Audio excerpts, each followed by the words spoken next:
Now we're going to talk about vanishing points. Vanishing points is a concept we introduced last time, indicating the point at infinity. Here's a cartoon illustrating the danger of driving on a highway that has no vanishing points. So vanishing points are a concept that we can measure in the image. Given image like we see here, we can find a set of lines in the physical space that are parallel to each other. Here we find many of the yellow marked lines, which are on the ground plane, and as well as on the building. And those set of lines are parallel to each other in physical space, and they physically intersect at a point at infinity, but virtually in the image in front of us, they are going to intersect at the physical point that we can measure in the image. We can do that by trace those lines by hand and see where they intersect. There's also a concept we will see later called a horizon. This is marked in green. Yet later we will see the concept of vertical vanishing points. And here we see a set of lines which are perpendicular to the horizon, and that's marked in red, that's going up and down. We'll come back to this concept later. Here's another image. In the Renaissance, is prized how good you are as an artist by how well you can paint the picture that preserve the perspective, the view of the scene. And here we see again a set of lines in the physical space which are traced back to a single point, and that's the point called the vanishing point of those set of lines. Here's another scene that's on campus at the University of Pennsylvania, and this is the building we work at. Like the two pictures before, we really don't see the horizon physically, but we can still measure the horizons as well as the vanishing points. So we have two sets of points here. One set of points are marked red. This is we are marked on the ground plane. Follow the bricks that we see, and those are two sets of bricks that are laid out in parallel, and we mark those in the image, and we trace them physically in the picture until they intersect at a point. And this is the point at infinity associated with this set of lines on the red, marked in red on the ground plane. We'll do that again, find another set of physical line on the ground plane. This time we found this blue lines marked as blue. Again, those are tiles on the ground that form parallel lines, and we trace those images of those tile border lines and mark them as blue. And this time when we trace them, they don't intersect in the picture itself, but they intersect nonetheless somewhere just outside the picture, and the intersection point is marked, and this is the vanishing point associated with those blue lines on the ground. What we can do is then connecting those two vanishing points, and this is what we marked as a horizon. A horizon is what we called the plane on the ground. If we were receding to infinity, if there's no building behind us, we can see the whole earth right in front of us. Those is where the ground plane will intersect at infinity. So through this process, we can go out, we can take many pictures, try to carefully find those lines which are parallel to each other in the physical space, mark them in the picture, and we start finding vanishing points and vanishing lines. Before we go on, we want to point it out that not all pictures should have the same vanishing points. In fact, if you look at the cartoons, this is an interesting cartoon drawn by a Korean artist. He purposely drew the picture so that there are many different vanishing points. And this is very interesting because he certainly is a good artist. He knows how to draw a picture with one vanishing point. But he created this illusion of a space by creating multiple vanishing points. One corresponds to your left eye, one corresponds to the right eye. This is a very interesting artistic creations. I just want to point out to you that not all pictures should have the same vanishing point for artistic illustration purpose. Speaking of art, here's a picture. Speaking of art, we have a picture in front of us illustrating how an artist drawn a picture of a three-dimensional object. There's a screen in front of him illustrating what he sees, and there's a physical object behind the screen illustrating the object in the 3D world. And then what we see here is he pointing the finger out in two different directions. He's pointing at one vanishing point at the left and one vanishing point at the right.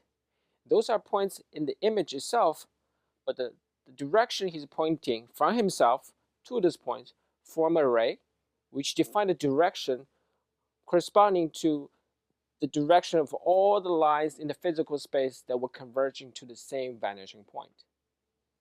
Again, if you point to the right, where he formed a vector from himself to the points in the image where the vanishing point is, that ray extends out. That ray is going to be physically parallel to all the rays in the physical space which are parallel to each other. So it's important to know these lines do not necessarily sit on a plane. They are physical rays in the space. They're distinct from each other, but yet they are going to be pointing in the same direction. And that direction is exactly the direction he's pointing from himself to the vanishing point through the space outwards. And that direction is what we call the vanishing point in the image. So those are the physical concepts and intuitions. And the next few slides, we will start understand how do we express this in the algebraic formulations. And we're going to do that through the concept of homogeneous coordinates. So first, I want to introduce the concept of a projective plane. And the projective plane is a concept that we're looking at a two-dimensional image plane, just like an artist had been looking at it. But then we have a point which is where the virtual observer is looking at this image plane. And why do we want to look at this concept of homogeneous coordinates of projective planes? This is going to become convenience as we go forward. You will see that this is a good way to understand how to write down a coordinate system of point in infinity. And also it's a very convenient way for understanding how do we form lines from points in algebraic formulation rather than you tracing it through lines. Okay. So the first thing we need to understand is when we look at a two-dimensional image, every point in the image has a location in terms of x, y, two numbers. But we're going to think a little bit differently over these 2 points, x, y. We're going to think of this x, y, in fact, is viewed not as someone on the plane itself, but as an artist looking at this image some distance away from the image plane. In fact, we call the artist location 0, 0, 0 in the three-dimensional coordinates. And we think of this image plane is located exactly one distance away from the origin. As such, a point in the image is no longer a point. You can think of that point as always a ray going from the artist to that point into the world. It's the direction he's looking at. So every point is going to be associated with a ray going from the 0, 0 origin to that point x, y in the image plane and extend further out into the space. So we're going to associate a point with that ray. And the ray, again, is formed by the point and the origin, which is the observer himself. To summarize, what we have is every time we look at an image plane, which is a two-dimensional object, and anytime we look at a point x, y, we're going to think of that as a homogeneous coordinates of three numbers, which is x, y, and 1. 1 because we think of the image plane is exactly one distance away. Another way to think about that is every time we look at a point x, y, we think of a ray that's radiating out from the observer through the image and penetrating into the space. Think of image as a projector that projected ray into the space. So every point is associated with a ray. As such, that any three numbers, x, y, z, is the same as another point x, y, z if they're just a scale factor of each other. And commonly we normalize the third elements to be 1 for a canonicalization. So that's 4 points. How do we think about lines? If I have an image in front of you, there's a line in front of you, how do I represent this line in the same fashion? The way we're going to think of that is, again, is not just looking at the line in the image. We're going to think of the formation of that line with observer at one distance away from the image plane. And what does that form? We see that in this case, this line you can think of is formed by a set of rays radiating out from the observer going along the line. And this set of rays all has a coordinate system written down as we saw before, x, y, z. And this set of x, y, z satisfy the property that a times x plus b times y plus c times z equal to 0. Or if you write down in terms of linear algebra, we have the vector of a, b, c dot with x, y, z equal to 0. So this is our concept of a line in the space in the homogeneous coordinate. And what does ABC mean exactly? Some of you might ask. This picture shows the relationship ABC with this line. If you look at this set of rays forming, radiating out from the origin, passing through the line, forms a plane. As we think about the lines going, points is going out from the origin to the space, and this set of rays are going to scan through the lines, again like a projector. And when we scan through these lines, this set of rays forms a plane. And this plane, in fact, has a surface normal orientating exactly what's shown here, ABC.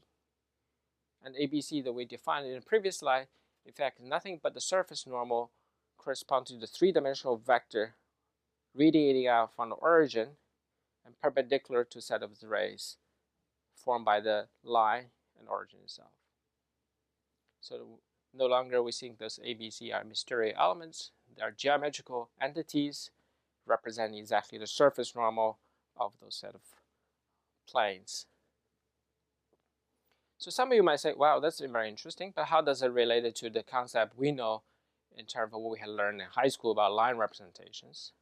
In the following slides, there's a simple relationship between the ABC representation in homogeneous coordinate representation of a line to the line equation that some of us are more familiar with, which is in terms of angle of the lines and the distance of the line to the origin.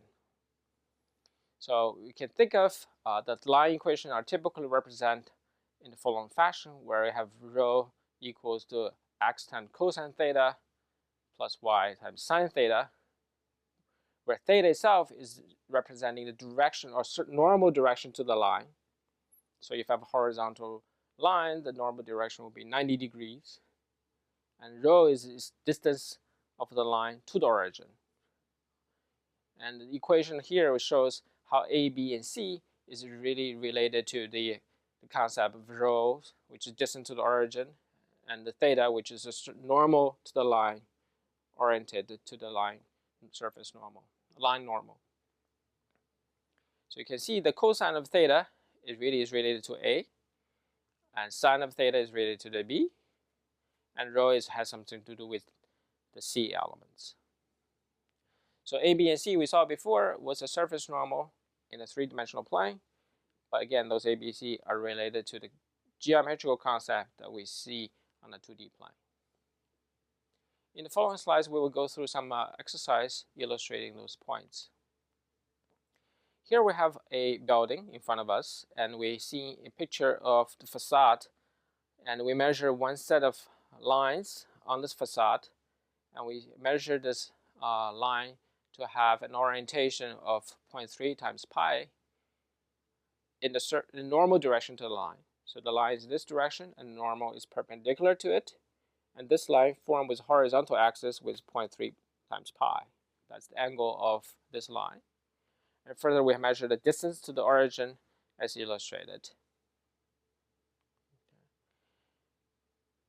And then next, we have another set of lines. Those lines are in fact parallel to each other. But again, in the image, they do not appear parallel.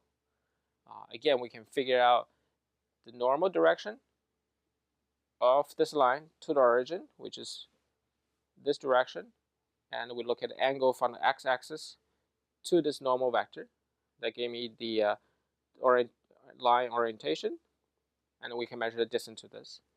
We can convert those orientation at a distance to the form of A and B and C, which is illustrated here in the slide.